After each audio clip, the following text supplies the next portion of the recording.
I'm Bree Luck, and you are listening to the Pause to Go podcast, where we explore the process of turning life's transitions into stellar transformations.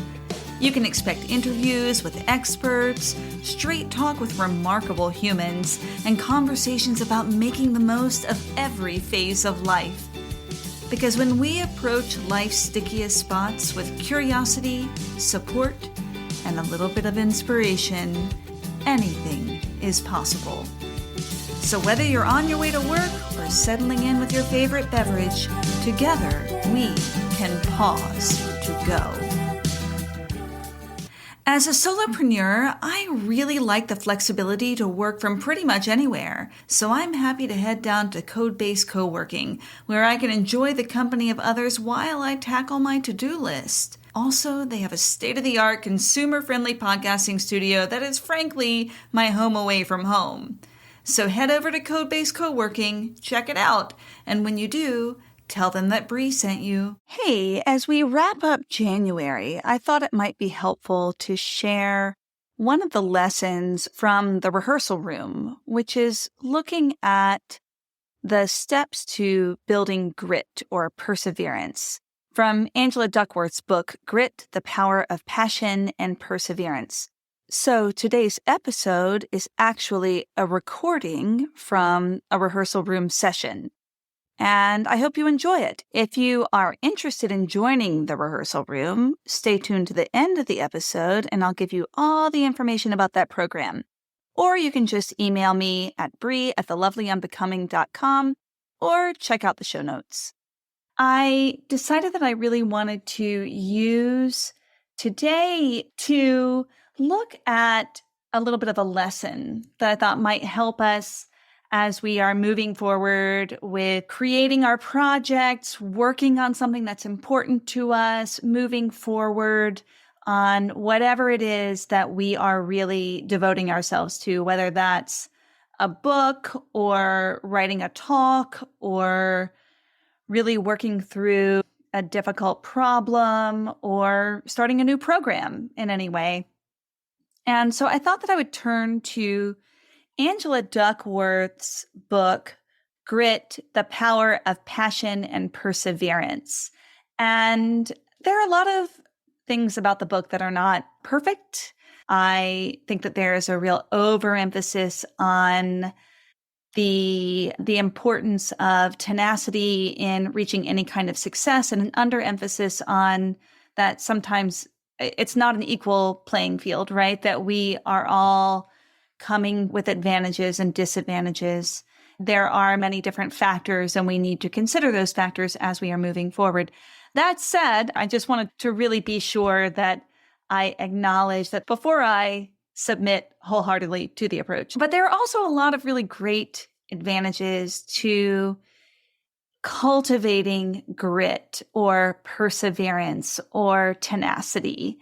And I wanted to take us through a few exercises that Angela suggests going through to help us grow our grit.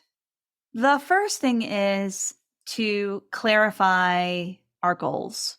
I mean, we have to know what we're working toward. As long as we are trying to work towards 6 different things, we can't really focus on one. That's an issue with time management as well. So often we want to be generalists with expert outcomes. What do I mean by that? If we are a generalist, then we have our hand in a lot of different pots, right? Women are really known for being generalists. We are multitasking more than men. We're taking on more responsibilities in a multitude of ways. We are divided in our attention. So really taking the time to clarify your goals helps you focus in and adhere to them a little more fully. Warren Buffett, who is an absolute genius, has a 3-step process to unifying your goals. And I'm going to walk you through them now. And what I would suggest is if you are watching this in the replay in Facebook, or if you're listening to this, that you just pause this at any given point to really follow through with the exercise right now. Because if you wait, it ain't going to happen. So clarifying your goal. Step number 1, write down a list of 25 career goals that you have. Yeah, and if you don't have that many, keep writing them down until you do have 25. I'm focusing on career. It could also be creative goals. So if what you're working on is a career project, then it can be career goals. If it's a creative project, then creative goals. And I would also say if it's a personal or an interpersonal project, then make it interpersonal goals. But for right now, I'm going to focus on career.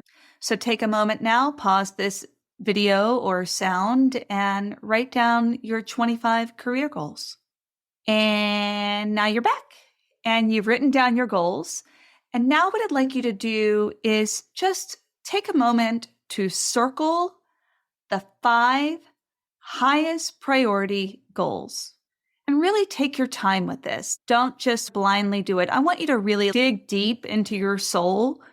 Just to think of what are really your top 5 goals that mean the most to you. And if you need to pause this again to do, that's great. I'm going to stop telling you to pause. You'll know. When I tell you to do something, if you don't have time to do it, just stop and you'll know that I'll be here when you come back. Number 3, I want you to look at the remaining 20 goals. So you have your top 5. Look at the ones that are left, those 20 goals. Which of those are actually in support of your highest 5 goals? Mark those. Maybe put a little arrow so that you know which one they go to. Okay, so all of the other goals, the ones that don't apply to your top 5 goals, I want you to completely avoid them, to know that they are distractions and they will take up a lot of mental space. We want them not to. So I want you to put them on a piece of paper and put them away. So that's step number 1. You've clarified your goals. That's one way to clarify your goals. So you have your top 5 and you have all of the goals that are in support of those top 5s. Now, the next thing that I'd like you to do is to really take a look at your interests. An interest is really the source of your passion. And what we know is that when we are deeply interested in something, we give more energy to it. We want to really lean into our interests. We know that people are more satisfied when they do something professionally that fits their personal interests, but it sometimes takes a lot of time to discover what those interests are. So take a little time now, and I'd like you to answer these questions. Number 1, what were the things that you liked to do as a child? The things that you were really interested in? And maybe you're looking at 5 things that you were really interested in as a kid. So maybe that was that you really enjoyed reading mysteries, or you really enjoyed imaginative play with your friends outside, or you really like to make a fort, and in the fort you would create art projects. Maybe you were into millinery. I was really obsessed with being a milliner when I was a kid. I really wanted to make hats. So write down 5 things that you were interested in as a young child. Now write 5 things that you were interested in when you were in high school. What were the things that you loved? What were the subjects that you really loved, or the social interactions that you really loved? The things that kept you super motivated. Maybe you were really interested in politics. Maybe not. Whatever it was, write down the 5 things that you were most interested in high school. Now, at the present moment, what do you like to think about the most? If you just have any time to just sit and think, what are the things that you're thinking about? But more than what are the things that you're thinking about, what are the things that you enjoy thinking about? The next one is, what do you really care about? Sometimes what we think about that interests us isn't something that we care about so much. What do you really care about? What matters most to you? And once you have this list, once you have these items of interests over the course of time, Look for patterns. What patterns do you see that are emerging here? Just take a few minutes to really dig into this and see what you can discover. So, like, for instance, I really loved theater when I was a kid. I loved it. And I did theater as an adult. I did a lot of theater.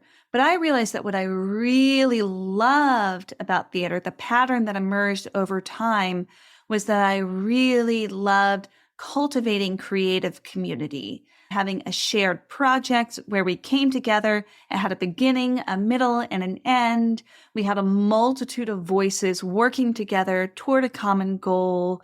And it also served as a point of entertainment or transformation for an audience of some sort. But I was actually more interested in the transformation that happened within the theatrical community, within the group that was putting together the project, than I cared about the performance of it.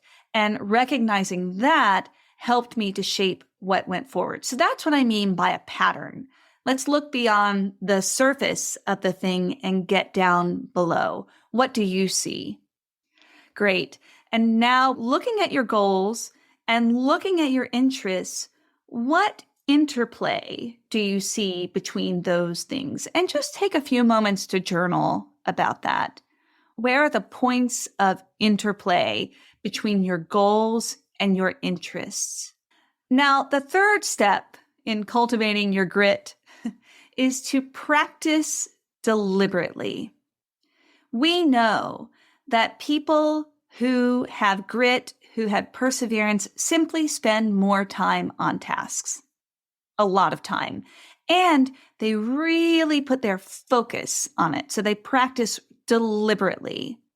So deliberate practice, according to Duckworth, is defined by, number one, a clearly defined stretch goal. So that's the long-term stretch goal, right? And then full concentration and effort. So really giving it full energy, not just half-heartedly doing it. If I want to learn Spanish, and I know that is my goal, to become fully conversational in Spanish, I might set smaller goals that are benchmarks along the way. And let's say I'm doing Duolingo. Great. So I'm doing Duolingo and I commit to doing 15 minutes of Duolingo every day. How much am I really attending to those 15 minutes a day? Am I really taking the time to focus, to sit down in a quiet place, to learn, to repeat things out loud, to really engage with it? Or am I just trying to do word matching while I'm in line at the grocery store? I mean, that's okay, but it's not going to get me as far as really giving it my full concentration and effort. We also know in neuroscience that the more attention and energy we give to learning, the more likely our brain is to change. And that's something that's for everyone, but especially if you're over the age of 25, when it takes a little more effort to get those neural pathways to rewire. So the third thing with practice, and this is really important, is to get immediate and informative feedback. This hurts sometimes.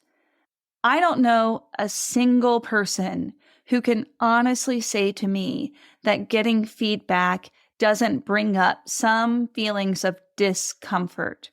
Even when we want it, even when we're very practiced at receiving feedback, it can be really challenging. That's okay. As Glennon Doyle says, we can do hard things. And getting feedback is crucial to growth. I'm going to tell you something else, though. When you are trying to get feedback, it's really great to lean into what you need. If we just say, all right, give me feedback, we're actually probably not going to get what's really useful for us. So think about the questions that you have about getting feedback. What do you want to know? What are your specific concerns? What are some tasks that you can change that you'd like to get constructive feedback on. If you set those parameters at the beginning of getting feedback, it will help you control the kind of feedback that you're getting, make it more manageable, and ensure that it's working toward the goal of improvement as you practice.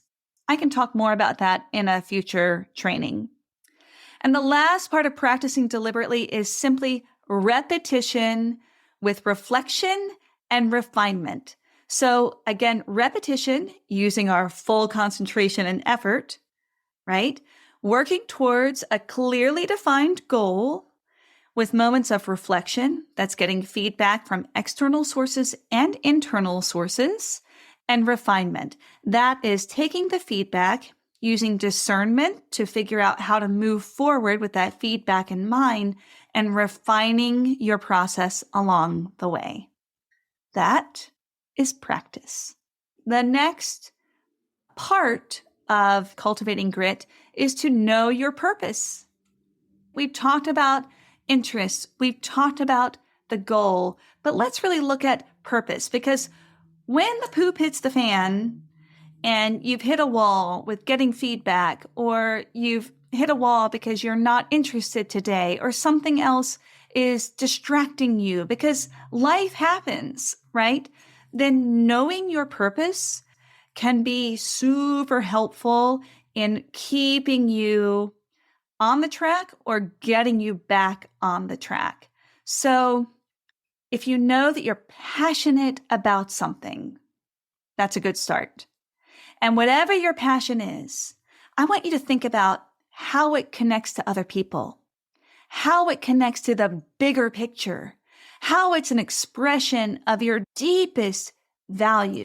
Is your purpose just for you? No. Think about how it can contribute to the well-being of others. Tie it to other people. It can help you to keep from falling in the trap of navel gazing. And sometimes when we are working on something that feels very insular or very private or very one-man show-ish, then it can be daunting to feel like we're doing something selfish. We feel like we're doing something selfish, and so we don't quite know how to keep going with it, because when we hit a block, then we say, what I'm doing is selfish anyway. It's not worthy. I'm not worthy, blah. We don't want that to happen. So if you are already tying it to how it contributes to the well-being of others, then you can never fall into that place of this isn't important, because you know how absolutely important it is. Number 5 is for you to cultivate a growth mindset. People say about 300 to 1,000 words on internal talk every minute. So really make sure that those words are serving you. Now, that doesn't mean that they need to be all like rah-rah. I mean, sometimes yes, but it means just be careful when you have a negative mindset, when you're saying negative things to yourself, when you're talking yourself down, then just be mindful of that and try to flip it around in some way. There are lots of ways to do that. That's definitely for a future training. There are also so many resources on practicing a growth mindset or on some cognitive behavioral work. If any of you have been in cognitive behavioral therapy, I know that you're aware of this. And yeah, so really practice more optimistic self-talk. And the 6th step in cultivating a gritty mindset is to, frankly, join a gritty culture. So we know that when we are around people who are practicing and working hard and doing the thing, then we are lifted up by that. We become a part of that collective. We rise with that tide, right? So join a culture. And you are doing that. That's one of the things that you're doing by joining the rehearsal room. You are joining a gritty culture. So thank you for being a part of that culture, and kudos to you for doing it. So those are Angela Duckworth's tips for cultivating grit as you work on your next project. I'd like to pause for a moment to talk about a project that I'm super excited about, and that is the rehearsal room. The Rehearsal Room is an online open coaching membership. So people can join at any time and bring a project or something that you're working on. That could be a TED Talk. It could be a board presentation. It could be an audition piece. It could be a one-woman show. It could even be a difficult conversation that you know you need to have with a loved one or an employee. And whatever it is, you can bring it to these weekly meetings. And in these meetings, I offer open hot seat coaching. And we also have a really supportive community, so you can get feedback if you want it from the whole community. The Rehearsal Room is designed to be affordable. I wanted to offer something that could really fit any price point. So the membership starts at just $9 a month. And again, you can sign up at any time. So if you're interested in joining the Rehearsal Room and bringing a project to the table or just being a part of a community, then head over to thelovelyunbecoming.com, click on the Rehearsal Room, fill out a quick application, and you'll be on your way to being a member. I'd love to get in the Rehearsal Room with you. If you enjoyed the topic of conversation here or some of the tips from Angela Duckworth's book, I encourage you to read the book, and I will put the links to it in the show notes. And, if this is content that you like, share it with someone. The number one thing that you can do to support a podcast is to share it with a friend. Stay curious, y'all. Thank you so much for listening to the Pause to Go podcast. If you got something out of this episode, let us know. Share it with a friend, join our Facebook group, and subscribe, rate, and review on Apple Podcasts if you loved it. If not, no worries. We want you to tell it like it is, and we'd love to have your input. If you want to know more about what I'm up to, you can follow me on Instagram at The Lovely Unbecoming or at my website, thelovelyunbecoming.com. Stay curious, y'all.